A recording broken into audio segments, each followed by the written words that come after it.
And we're back, and this time I'm going to show you how to fix an overexposed image in Adobe Photoshop.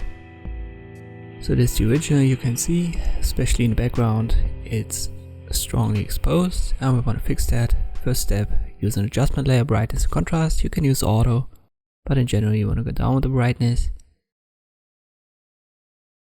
And then increase the contrast a little bit.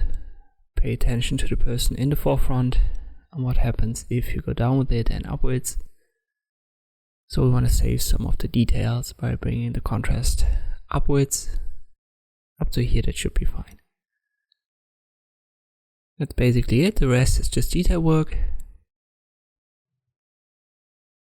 In this specific case, I want to use a color balance adjustment layer on top. So let us add that. And here it makes sense to go up with the blues and down with cyan.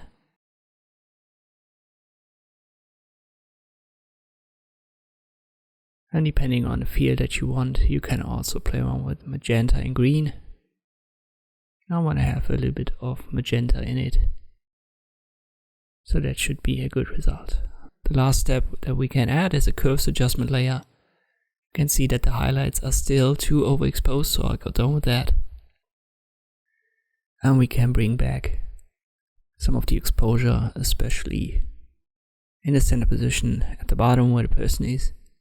So I'll drag that curve upwards on the left hand side.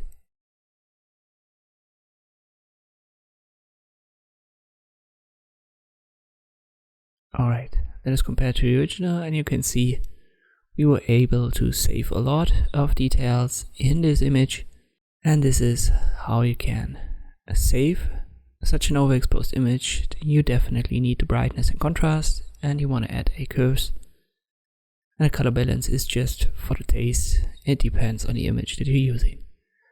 I hope this video was helpful. Thank you for watching, and I'll see you next time.